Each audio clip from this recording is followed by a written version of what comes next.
भगवान कन्हैया पांचों पांडवों को लेकर के दादा भीष्म पितामह के पास पहुंचे हैं।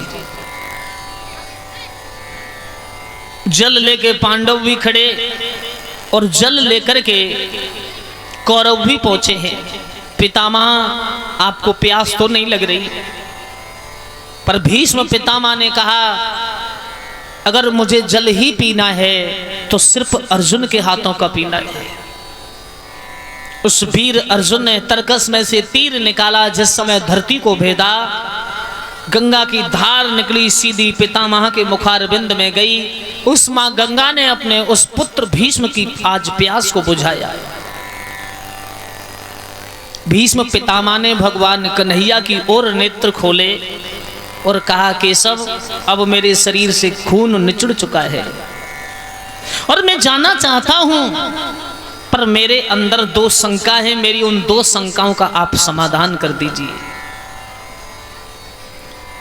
भगवान कन्हैया ने कहा पितामह कौन सी शंका आपकी है? उन्होंने कहा कि मेरी पहली शंका है कि मेरी आंखों के सामने मेरे 100 पुत्र गाजल मूली की तरह कट गए। ये मैंने कौन सा पाप किया था? किसी का परिवार का विनाश होना भी पूर्व जन्म के संस्कार होते हैं। श्री सूत जी महाराज कहते हैं सोनक ऋषियों, भगवान कन्हैया ने कहा है पितामह आप यौवन जवानी की अवस्था में आपको 6 रोग हो गया था, आप कोढ़ी होने लगे थे और किसी विद्वान के द्वारा बताया गया कि आप किसी सारस के 100 अंडों को खा लें तो आपका ये कुष्ठ रोग ठीक हो जाएगा। और आपने एक ही सारस के 100 अंडों को लगातार भक्षण किया, आप ठीक तो हो गए, लेकिन उस सारस ने तुम्हें श्राप दिया कि आज जिस प्रकार से तुमने हमारे इन 100 पुत्रों को विनाश किया है उसी तरह से एक दिन तुम्हारे भी 100 पुत्र होंगे और तुम्हारी आंखों के सामने ही वो नष्ट हो जाएगा। भीष्म पितामह ने कहा धन्य हो केशव, धन्य हो। मेरा एक छोटा सा प्रश्न और है, पूछना चाहता हूं कि मरते समय ये कांटों की सैया मुझे क्यों मिली? कभी कभी आपने देखा होगा कि कुछ लोगों की मृत्यु ऐसी होती है कि वो आराम से प्राण निकले और 2-1 मिनट में राम नाम सत्य हो जाते हैं। चलते खाते सोते समय उन्हें पता ही नहीं चलता मृत्यु को कब प्राप्त हुए। कुछ लोग ऐसे होते हैं कि मरते समय उन्हें अधिक कष्ट होता है। तो पितामह ने कहा कि मैंने जीवन में पाप नहीं किया और अपने जीवन में पाप ना करते हुए पर मुझे मरते समय ये कांटे क्यों मिले? भगवान कन्हैया बोले क्षमा करो पितामह, आप जवानी अवस्था में एक दिन जंगल में शिकार खेलने जा रहे थे और आपने क्या देखा, एक बूढ़ा सर्प रास्ता को पार कर रहा था और आपने उस बूढ़े सर्प को धनुष की नोक से उठा करके ऐसा फेंका कि कटीले झंकरों पे जाके गिरा। 18 दिन में तड़प तड़प के उस सर्प ने अपने प्राणों को त्यागा। लेकिन उस सर्प ने तुम्हारे लिए श्राप दिया, मरते समय पे तड़प के मर जाएगो बलधारी।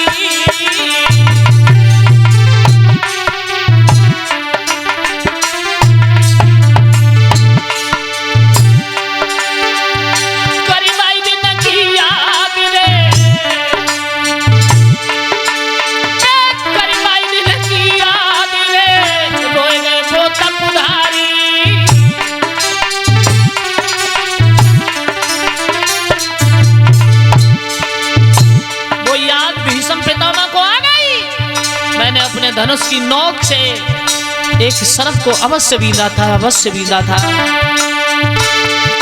महाराज भीष्म गए हिलकी तैकी नोय, मरते समय पे कांटे हमको रोई गए। ओरे धन्य धन्य जगदीश हरि तेरी महिमा न्यारी है। ओरे धन्य धन्य जगदीश हरि तेरी महिमा न्यारी है।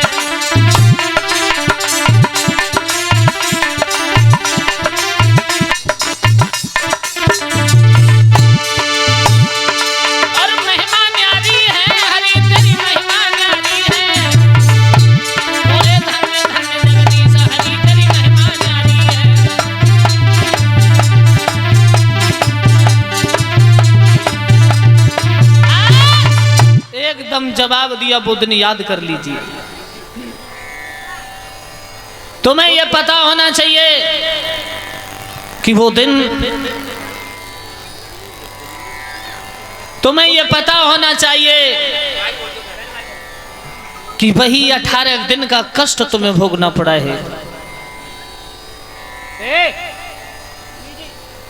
भक्तजनों, वही 18 दिन भोगने के बाद भगवान कन्हैया ने भीष्म पितामह से कहा कि चाहे तो प्रभु मैं आपको अमर कर दूं।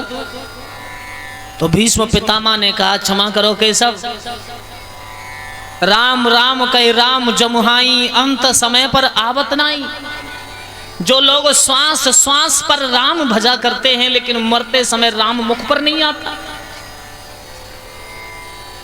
तासे प्रभु गोचर मुख आगे, अमर करन को तुम मोय भागे। मेरे नेत्रों के सामने आप खड़े हो और ऐसा समय जो आप मुझे अमर करना चाहते हो।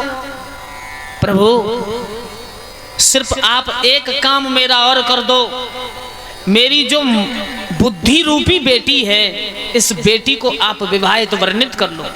जब ये मेरी बुद्धि रूपी बेटी आपके चरणों में लग जाएगी तो फिर मेरा कल्याण निश्चित है। गोविंद नाम लेके जब प्राण तन से निकले, गंगा जी का तट हो मेरा सावरा निकट हो, हरि नाम जपते जपते मेरे प्राण तन से निकले। और कृष्ण कृष्ण कहते कहते आज भीष्म पितामह ने अपने प्राणों को त्यागा है।